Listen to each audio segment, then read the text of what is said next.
you so much for joining us this morning on our webinar to talk about enrollment and identification of students experiencing homelessness. My name is Karen Rice, and I am one of the state coordinators at DPI for the Education for Homeless Children and Youth program. And I'm Christine Nadelsky, the other state coordinator for the Education for Homeless Children and Youth program. And again, thanks for being with us today. We wanted to start out with just a couple things about using this platform, since we know not everybody is used to using Microsoft Teams. So the first thing is that we will make sure that everyone is muted while we're presenting. Please don't unmute yourself while we're going. If you have a camera on your computer, please turn it off. We just know that sometimes connections don't work as well if everyone has their cameras on at the same time. And you can do so either by going to the very top of your screen and looking for the camera icon, or depending on how you joined, you might have to kind of hover your mouse over the middle of your screen and for it to show up for you to click on it. You are able to use the chat function. I think we have some folks sometimes don't have that functionality if they're joining through the web version. We haven't figured out exactly why that's the case, but you should have a little chat bubble that you can click on to bring up the chat, and you can chat to everybody. We do encourage you to put in questions into the chat throughout our presentation, and we'll try to get to as many as we can, either throughout or at the end. You can enter full screen by clicking on the three dots if you're having trouble kind of seeing the screen a little bit, or want to kind of cut out some of the side things on Teams. Just click on the three dots and then there's an enter full screen mode. And just so you know, we are recording today's webinar. We like to do that so we can post it later on our website so others are able to view it at a later time. If you have questions about using Teams, the Teams functionality, please feel free to chat. We have some other staff that can try to answer your questions as we're going along too.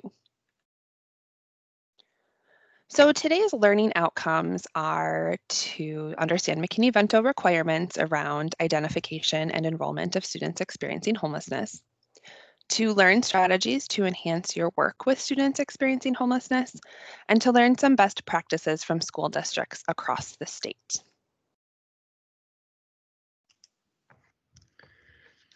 We wanted to start out by just really sharing our data with you. We have data from up until the 18-19 school year, and in that year, we identified 18,349 students as a state. We have seen a steady increase over the last 14 years, as you can see by this graph. And the students experiencing homelessness population has been over 2% of the total enrollment population over the last couple years. We also know that the YRBS survey a couple years ago, I think in 2017, asked a question about housing, and Wisconsin did have that question on the survey. And the data from that indicates that 4.9% of students at some point during the 16-17 school year were experiencing homelessness. So we know that our state is under-identifying our youth experiencing homelessness, that we're just not getting all of those students that we really should be getting. And a study was done on about 17 states with that YRBS data through some of our national partners. And so Wisconsin was named as one of the states under identifying youth. And that's why this webinar is particularly important in learning strategies and talking about strategies to identify students, because we clearly know that we are under identifying. And so we want to make sure that we are connecting with and meeting the needs of the students, as many of the students as we can in our districts.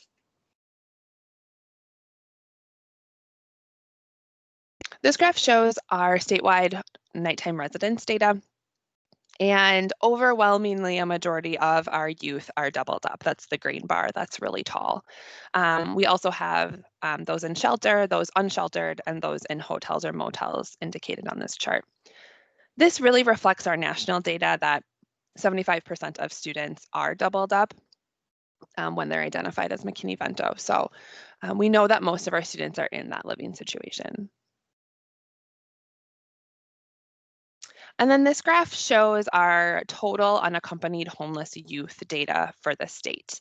And I think it's important when we talk about unaccompanied homeless youth to remember that these are youth that are in any grade level, not just teenagers in high school.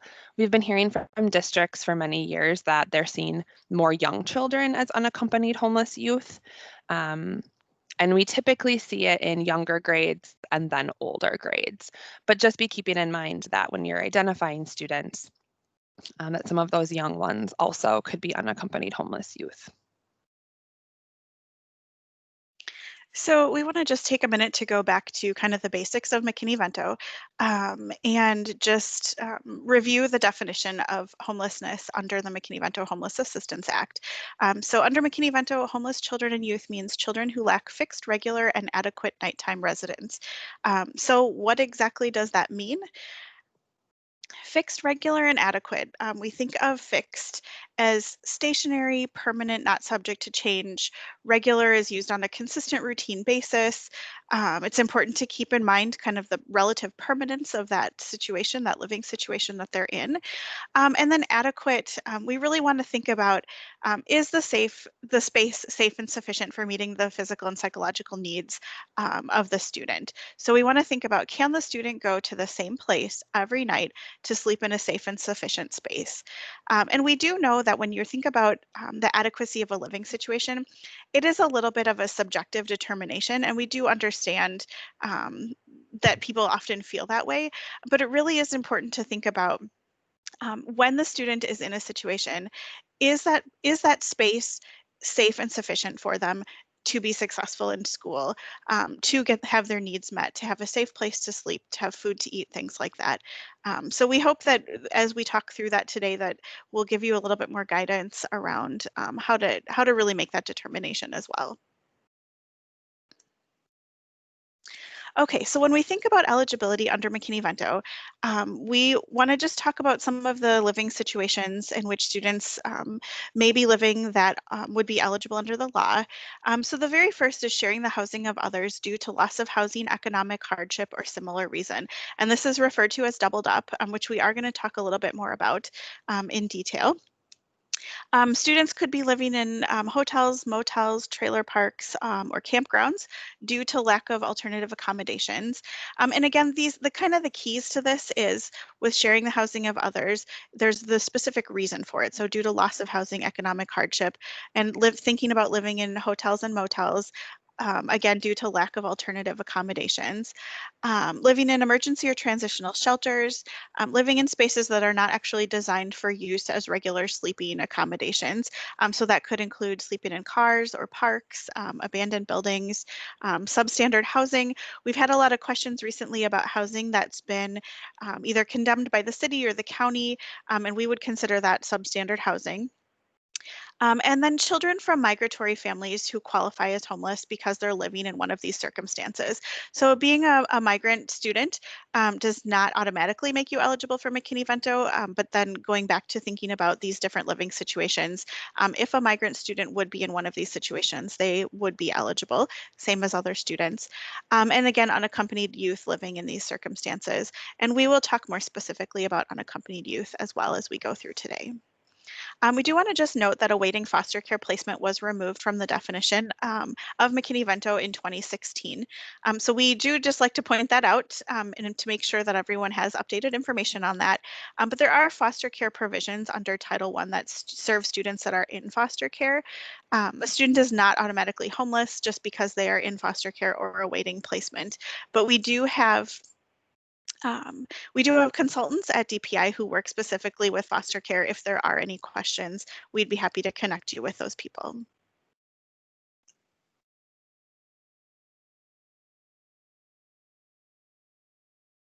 So as Karen mentioned, we are going to be talking a little bit more in detail through some of those definitions that are included in McKinney-Vento.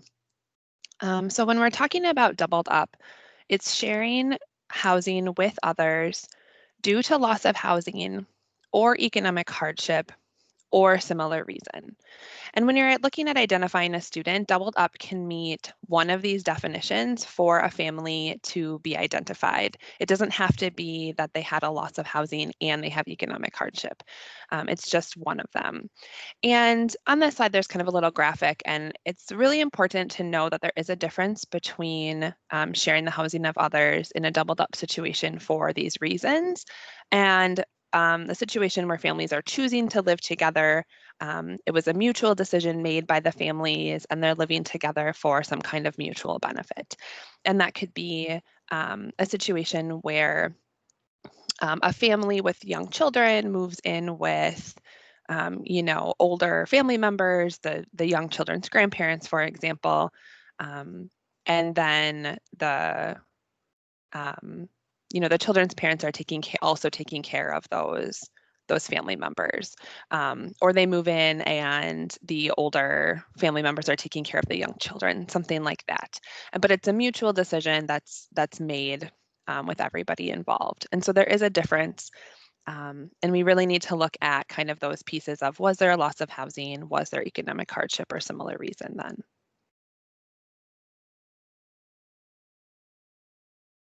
So sharing the housing of others implies that a child or youth is staying in someone else's residence, whether that's a house or an apartment or somewhere else that that person has legal rights to be there.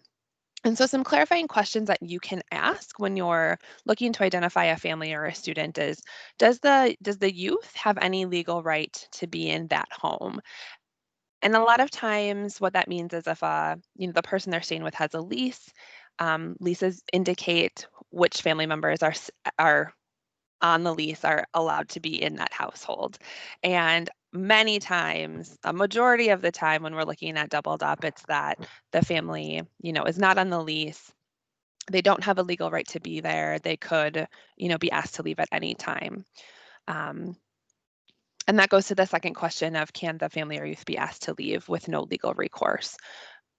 So think about those questions when you're looking to identify a family. Due to loss of housing implies that the student has no housing. They lost it for some sort of reason. Most often it's due to an eviction or foreclosure. We do have questions that come in pretty frequently too about fires in households or flooding when, southwestern Wisconsin had a lot of flooding a couple years ago. So if there's some sort of damage to the home, that is a loss of housing, and that would qualify a family as experiencing homelessness if they don't have, if they end up staying in someone else's residence because they had damage. And in those cases in particular, the economic status of the family doesn't matter. It doesn't come into play. Anyone can lose housing for unexpected reasons and end up in a doubled up situation. So that doesn't matter when you're looking at a situation. Sometimes there's unhealthy or unsafe conditions, and that could mean, mold in the house and they need to leave, and so they lose housing.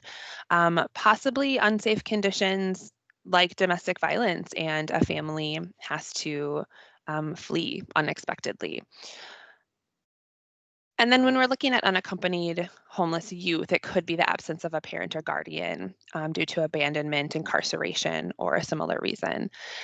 And when you're looking at, in particular, incarceration or a similar reason with a student, having a parent not available, there is also kind of that unexpected versus a planned arrangement with a caregiver that needs to be considered as well. So if a family member has a medical issue unexpectedly and they end up in the hospital and the student has nowhere to go, and so they end up with a family member, that's a loss of housing. If there's a planned arrangement made, a parent may know they have to go to have surgery and they're going to be in recovery in a nursing home for a while. And they make an arrangement for the student to stay with a family member, that planned arrangement isn't a loss of housing.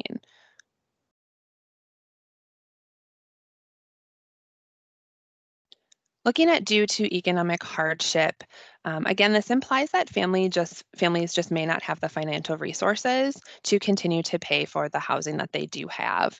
And some clarifying questions around this piece, would be, was the economic hardship due to an illness, a loss of employment, just any other sort of economic hardship that might happen to a family.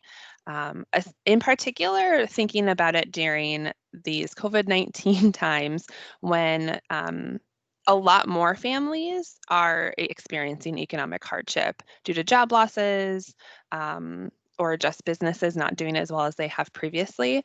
And they may need to start living doubled up with another family because they are not able to pay um, the rent or the mortgage where they currently are, or other bills, and then they have to live doubled up. One other note that I wanted to make about doubled up situations before we go on is to really think about kind of that cultural component. So we know that in certain cultures, families living together, extended families living together, is just something that's a cultural norm, and it's just something that happens in other cultures. And so it's important to really kind of parse that out when you're thinking about, is it a doubled up situation due to loss of housing, or is it a situation where the family has decided that this is something that's important to them and that they're going to do this for cultural reasons. So we just kind of want to put that out there that Christine showed the graphic on another slide about living together for mutual benefit. And you might want to think about that in terms of kind of thinking about some of those different cultural norms that other communities may have when they're thinking about doubled up. So just kind of a note to keep that in mind. And there is a question in the chat. What about loss of housing due to fire and insurance covers for them to stay somewhere else, like a hotel? So we would still consider that a loss of housing. Again, the loss of housing due to that natural disaster of the fire, it does not matter if the insurance is covering them to stay someplace in the meantime. There still was that loss of housing. Okay, so going on to thinking about hotels and motels, again, we have this graphic in here for you. And I will say that these graphics that we are including come from a flowchart that was put out by one of our national partners. And that flowchart is linked later in the slide. So if you're wondering where these graphics are coming from, we will share that with you. So when you're thinking about hotels, motels, trailer parks, campgrounds, again, we really want to think about, is it due to a lack of alternative options of places to stay, or is it due to family choice? So an example of that might be if a family is moving to a new state and accepts a new job, and they move to their new community, but the house that they're moving into or the apartment that they're moving into isn't quite ready yet. They've got it rented, they've got a lease, or they've got an offer to purchase, but they're staying temporarily in a hotel until they can get into their new place. That would be a situation in which they would not be eligible under McKinney-Vento because, again, it is due to kind of that family choice. They've got their housing, they're able to obtain housing. It was not due to loss of housing. So it's, again, important to be asking those questions to really determine if there was a loss of housing, if it's due to having a lack of any other place to stay, or if it is a choice that the family has. And there is a question in the chat that I think we're going to cover when we talk more about unaccompanied homeless youth. So if you can hang on to your question about moving in with a boyfriend or girlfriend, I think we will get to that when we talk about unaccompanied youth. So hang on to that question and hopefully we'll answer it for you. Okay, transitional living programs. So not all transitional living programs are McKinney-Vento eligible situations. So if a situation is if a family is living in a transitional living program that is time limited, it has case management, and there's a housing subsidy, that would be a situation in which we would consider that to be a McKinney-Vento situation. Those three have to be present for that to be true. So that is a question that we get and just wanted to be able to clarify that. But again, the most important thing you can do when determining eligibility for a student is to make sure that you're asking questions. And we know that it can sometimes be hard to figure out how to ask those questions and how to have those conversations. We really are looking for a lot of personal information from families, right, when we ask these questions. And so we did link to this, and you will get access to the PowerPoint, so you'll have access to these links as well. But we linked in some sample questions that can help provide some guidance on how to have those conversations. So questions can to help determine is it fixed, is it regular, and is it adequate? And I will say that we've had several questions over the last few weeks about kind of how to start those conversations with families. And so we really just want to provide a little bit of help with having those conversations.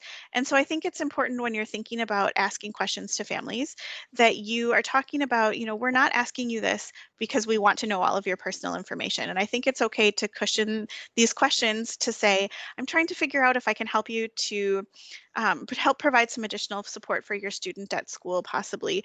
And so that's why I'm asking you these questions. It's not because I want to learn all of your personal information. I really want to be able to support your family. And if you kind of guide it and cushion those questions in making sure that families understand why you're asking, it can be easier to ask some of the harder questions.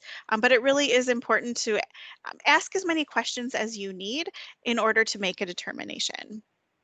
And as I mentioned, the flow chart, here, this is the link to the flow chart that really helps to determine, is this situation, is it actually a homeless situation, or is it actually a situation in which the family is not eligible for McKinney-Vento? So again, these links will be available in the PowerPoint, and we also do have them on our website currently for you to access.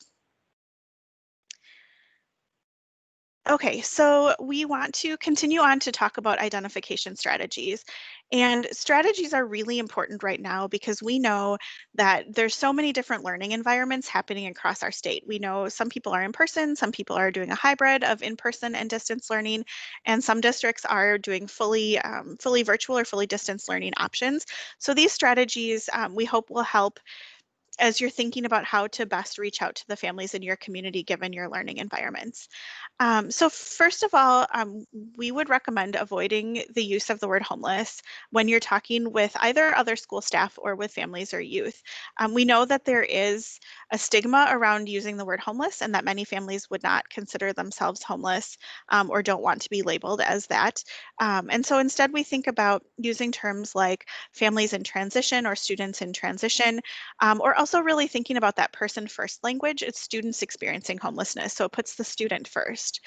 Um, so think about that when you're thinking about having conversations with staff and with families. And also another strategy is to provide awareness activities for school staff. And that is any school staff. So we want to just put that out there that we know that staff across the district, so whether it's bus drivers or registration people, counselors, teachers, cafeteria workers, we know that students connect with different people. And so it's not just the responsibility of the homeless liaison to make sure that you're talking to students and finding out who is experiencing homelessness. But if you're training and you're providing awareness to staff across the district, those staff, as they build relationships with students, might find out something that you as the homeless liaison would not find out. So if they're trained and they understand McKinney-Vento, they'll know what to do if they have concerns about a student. So we did provide some links to some trainings. We also have some available on our website as well, which I think we link later in our PowerPoint. And then thirdly, posting outreach materials and posters in all schools where there's an influx of students, thinking about places where youth or families where they're going in your community, such as motels, campgrounds, libraries, youth centers, things like that. We recommend the more places that you can put posters and outreach materials, the better. We know that, in different communities that looks really different. In some communities, there's not a lot of places to put things, but families may frequent someplace like a gas station. And so, hanging outreach materials in the local gas station might be a great way to connect with families and to make sure that families have information about who to contact if they are in a homeless situation. And you can order posters through the National Center for Homeless Education. Again, that's linked in this PowerPoint, which you'll receive. And those are free, and those can be used to meet that requirement to post materials, both in schools and in the community. Okay, continuing on with our identification strategies. It's important to coordinate with community service agencies such as shelters, food pantries, legal aid, housing agencies, mental health agencies, et cetera, all of the places in your communities. But those partnerships are really important to make sure that if families are frequenting those locations and those community partners learn of a family who is in a homeless situation, that they know how to connect back to the school district to make sure that the student is receiving services. And again, coordinating with youth serving agencies, if those are in existence in your communities, we certainly recommend doing that. Again, it's mostly about that partnership and making sure that you know, as the homeless liaison, where to make referrals, and that your community partners also know where to make referrals to the school systems to provide as much support for success as possible.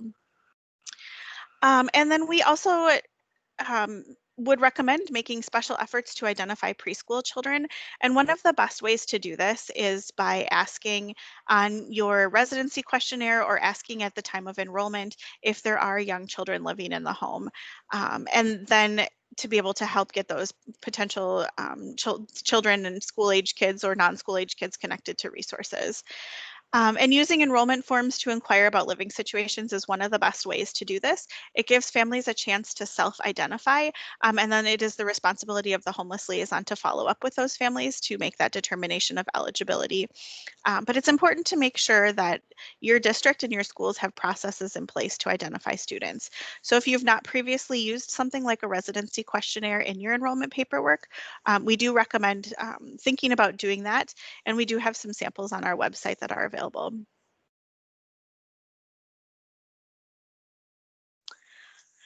So we wanted to take a minute and think specifically about this COVID-19 time that we're in and the challenges and strategies around identification. We know that districts a lot of districts are having a hard time connecting with families if they do not have in-person learning happening right now. So we know that it's challenging that during these times there is increased mobility of students and families, and it's often difficult to maintain contact with students, especially unaccompanied homeless youth. It can be really difficult to identify families and youth who become homeless during this time, especially when there's not face-to-face classes happening, opportunities to connect directly, or families are not coming into schools like they maybe previously were. And then also the challenge of just understanding the definition and nature of homelessness. We know a lot of times districts will say that families don't see themselves as in homeless situations if they're doubled up or living with someone. And so the more awareness that can be spread about that and shared with families, the more likely you are to be able to identify families who are in those situations. So we just want to offer a few strategies. And, I think this is probably nothing new. We probably have heard these and thought of these in many different parts of our state, but we wanted to just share some that have come from our national partners. So first of all, it's important to coordinate district responses and resources. And so thinking about not just putting the burden on the homeless liaison to make sure that students are identified and enrolled, but really coordinating across the district who's working with students, who's having contact with students, and what can the response be if there are concerns about a student or a situation, and then what resources are available within the district and the community. And really having that coordinated effort will really make it easier to serve students and families during these challenging times. And then thinking about identifying and targeting funding for outreach and support.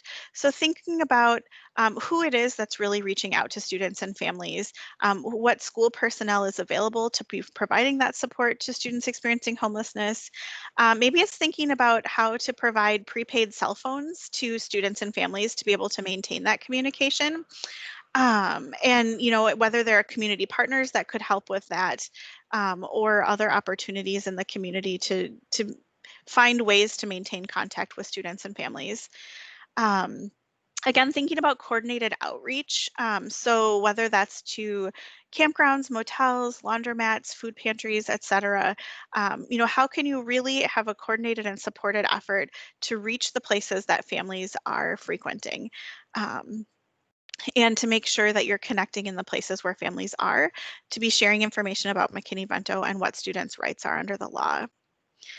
And then we know that districts are still having meal distribution sites. Many are still doing that. Even those who are doing hybrid models are still providing meal distribution sites. So thinking about how to provide information during that meal distribution. Does that mean maybe putting information in in with food? Does it mean having the homeless liaison available, checking in with families, things like that? So really kind of getting creative and thinking about how you're connecting with families. And then we just want to provide these training resources here. We've talked about them a couple of times now, I think, but we do have some training resources on our website, as well as through Schoolhouse Connection, which is one of our national partners. So we invite you to check out those training resources. And I do want to share one other strategy that we learned yesterday, and thank the Appleton Area School District for sharing this with us. But one strategy that Appleton is using to help with distance learning for their students is finding car chargers for Chromebooks. And we really thought that this was an excellent strategy because we know that kids can't participate in virtual learning if they don't have access to technology, right? And so Appleton has really found a way to kind of remove that burden for students by providing car chargers. So I just want to thank the Appleton School District for that strategy in these times. That was something that really stuck out to us. That was a way to meet an immediate need of a student. Okay, and then just a few additional resources. Washington State has really excellent homeless education posters and brochures that can be downloaded from their website. So these are available for anyone to use. And one of the things that we liked about this is that they're available in 9 languages. So there's no need to provide translation services because they're already available. So we want to just let you know that that website is available to you. As well as Schoolhouse Connection has some great information and a checklist on keeping in touch with students and families experiencing homelessness during this time.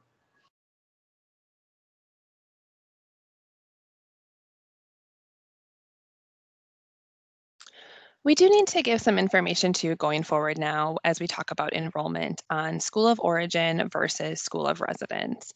And we know most of you know this information, but just want to remind everybody that the school of origin is the school that the child or youth attended when they last attended. And it also could be the school that the child or youth attended when they were last permanently housed. So it's possible that a student may have 2 schools of origin. That's not typical, but if a family is moving around between different temporary situations, that's possible. Most often, it's the school the student was last enrolled in and attending. And then the school of residence is just the school in the local attendance area where the child or youth is currently staying.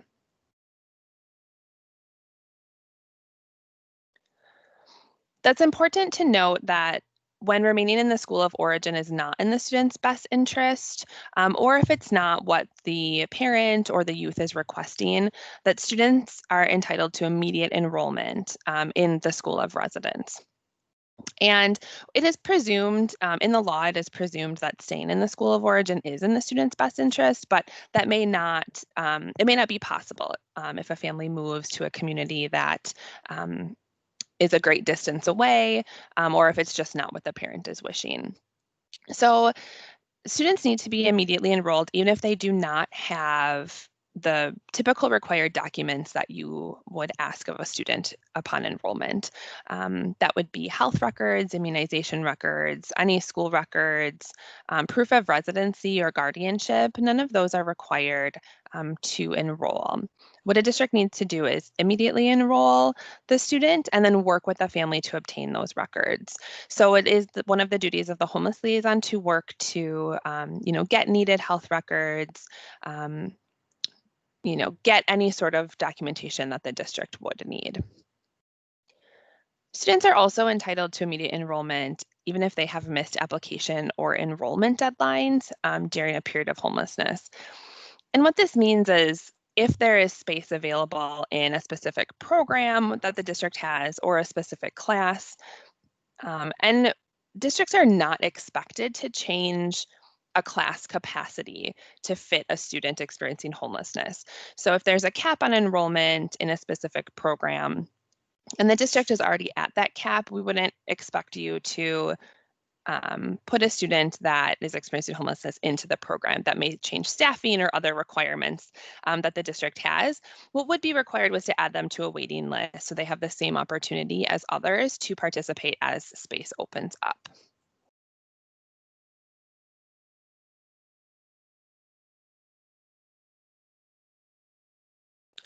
And as Karen mentioned, we did want to address unaccompanied homeless youth more in detail. So immediate enrollment applies even if a youth comes in without a parent or guardian.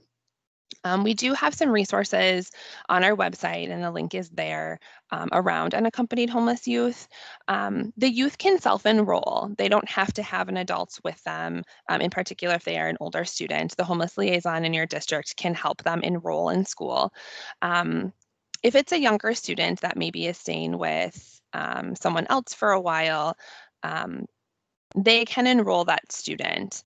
We do recommend that districts have an adult caregiver fill out some sort of caregiver form. There are some examples on our website of what that can look like. That doesn't give that person any sort of legal rights, but it really is at least a way for the district to have that person sign it and say that they are taking responsibility to maybe call the student in sick or be an emergency contact person if the parents aren't around, they're not available, they're not able to, be in touch with, then that person, you could contact them as well. And we do recommend that just to have that person acknowledging that they are kind of taking care of this youth. So as I said, liaisons can help students enroll on their own. And then liaisons can also help youth kind of figure out what might be in their best interest. So an unaccompanied homeless youth who's in high school might decide that they want to enroll in their resident district where they're temporarily staying.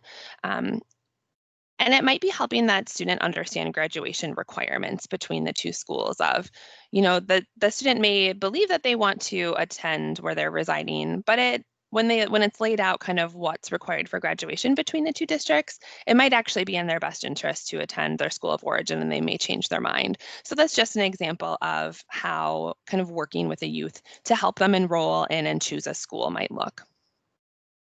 And then there is a requirement under the law that school personnel and all personnel that includes should be made aware of the specific needs of unaccompanied homeless youth and runaway youth.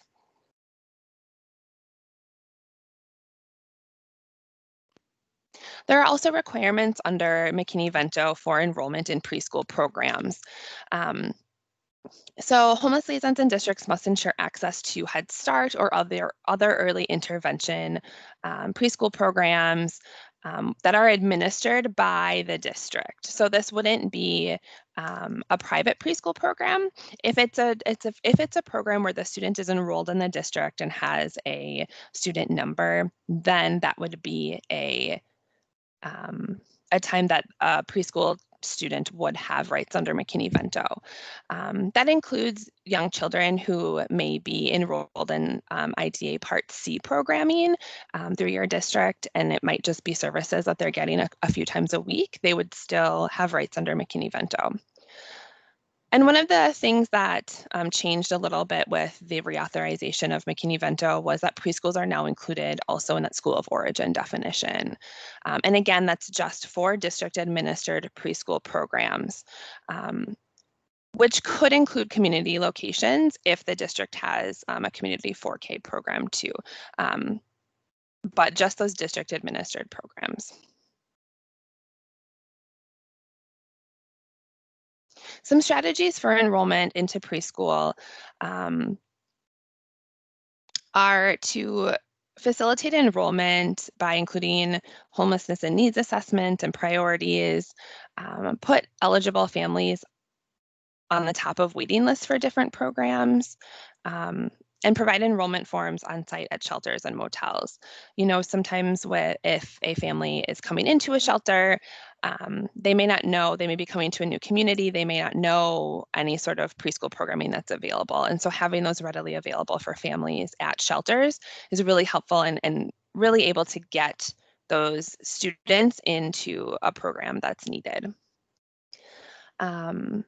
You could also work with other community programs to kind of have joint release forms. If a family is accessing services at a different community site and that organization knows that there are young children in the household, they could, contact the district to get them connected.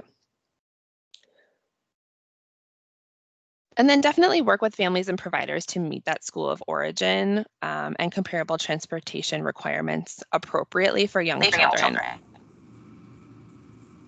There are some requirements for Head Start to also provide transportation. If they're not a district administered site, they would also have requirements.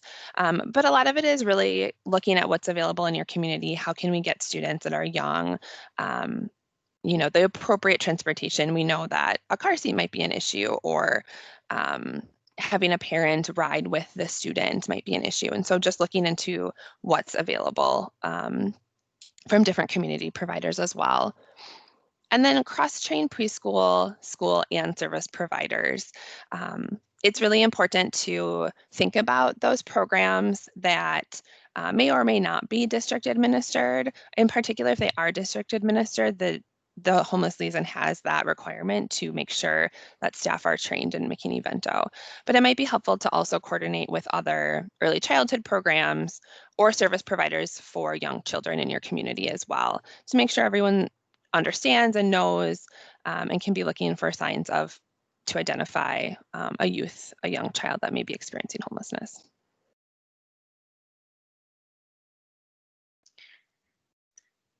All right, when you registered for this webinar, we asked you if there's anything in your district that you're doing to connect with students for identification and enrollment during this time. So we just wanted to share some of those with you. A lot of the strategies that we've shared so far have come from our national partners. So we wanted to really be able to provide something about what's happening across our state and have these to be strategies that are a little bit more local to us here in Wisconsin. So these are some strategies that you all shared with us. So thinking about surveys and questionnaires to families, this might be about housing. It could also be about what needs students and families have. So there were some great suggestions about that. Some districts are still conducting home visits, socially distant home visits, to check in on students and families. A lot of families or a lot of districts mentioned that they are doing check-ins with families via technology. So Zoom or Google Meets or Google Chats. And then that's been a good way to connect with families, as often parents, if they don't have computer access, do have phones, smartphones that they can use this technology on. Many of you also mentioned, again, food deliveries and connecting with families during food pickups, which is great. And a lot of people surprisingly mentioned Facebook and social media. I guess I shouldn't be surprised by that these days, but and really using social media as a way to reach out to families and to provide information about McKinney-Vento and what to do if families are experiencing housing instability or loss of housing. Again, coming up several times was partnering with community agencies, particularly local shelters. And something interesting that we heard yesterday during our lunchtime live was really the need to build awareness with community partners to make those referrals to schools. So someone had shared that local shelters that typically make referrals to the school district were not doing that in a virtual environment because families didn't need transportation. And so we really wanted to highlight that building awareness is really important with those community partners so that shelters or other housing agencies know that students need to get connected to schools for services more than just transportation, especially during these times to be able to provide that support. So we just wanted to mention that. And monitoring attendance, both virtually and in person, was something that you all shared as well. And then training staff specifically about students in doubled up situations. And we thought this was actually a really great strategy. A lot of times when we think about families who are experiencing homelessness, we typically think about families who might be living in their cars or families who might be living in shelters. So it's really important that staff understand that families who are in doubled up situations are also eligible under McKinney-Vento. And so providing specific training around that is really valuable, and we wanted to just highlight that. Some of our national partners do have trainings also specific to doubled up. I believe the National Center for Homeless Education does provide a webinar specific to understanding doubled up. So we would encourage you to check that out if you are interested.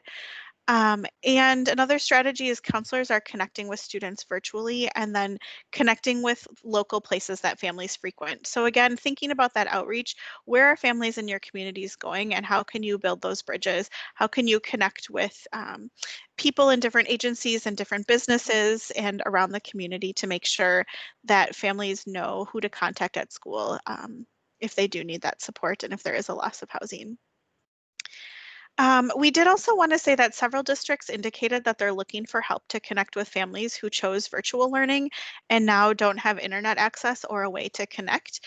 So if you have strategies around that, we would love to have you share those in the chat with us. We had some thoughts, but wanted you all to be able to share your thoughts as well. So please feel free to put that into the chat as we continue on with our webinar.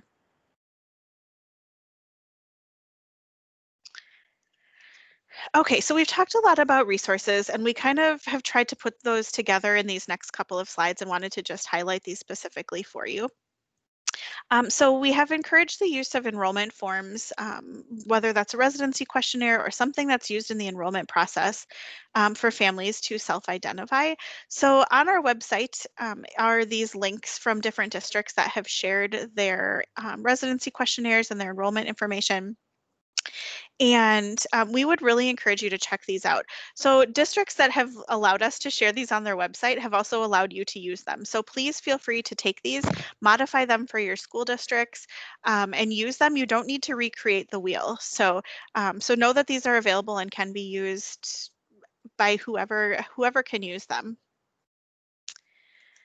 And then just some additional documentation from our national partners for identification. The National Center for Homeless Education does provide specific information about determining eligibility. They provide just kind of a short, I think it's a two-page guide on determining eligibility as well as confirming eligibility. So we've linked those here for you to access if you have additional questions and you want to check those out as well.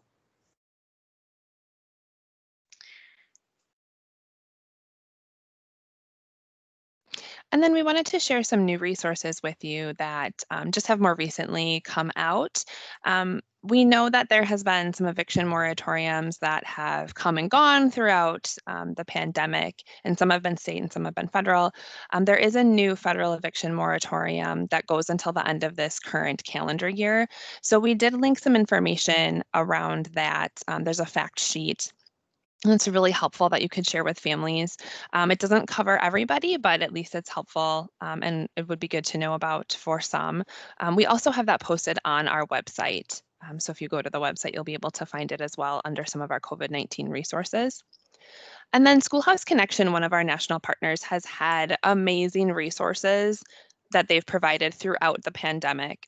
Their overall kind of COVID-19 resources page is really, really helpful. Specifically, they have a newer resources for educators, providers, parents, youth, and families experiencing homelessness during the pandemic. And the website is really interesting because you can kind of pick if you're an educator, if you are a family, and to see what resources are most useful for you. One of the really neat things that they provided is Schoolhouse Connection has been partnering with Sesame Street for at least the last year, possibly 2 years now, to create some resources around experiencing homelessness. So they have a message from Elmo to children and parents that are experiencing homelessness right now. And it is really amazing. So there's a link to the video of Elmo talking to children and families included in those resources. They just have some really great things with Sesame Street. So we wanted to highlight those for you. And then here's our contact information. We are happy to answer questions at any time. I think that we've gotten through the questions that have been in the chat so far. If you have anything else, please let us know. So far, it looks like, or recently, people have just been kind of sharing some of their strategies that they've been doing and able to do, providing hotspots and other internet services. So that's excellent. Continue sharing those. Contact Karen and I at any time. We would like you to complete our evaluation, please, about this webinar before you jump off. We'll link it in the chat as well, so you're able to access that right away.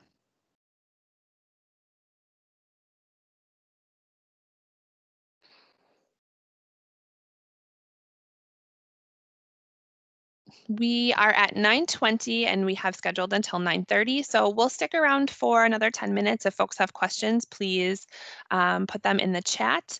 Clara just put in the evaluation link. Please give us some feedback so we're able to improve for next time. And thank you so much for joining us today. Thank you, everyone.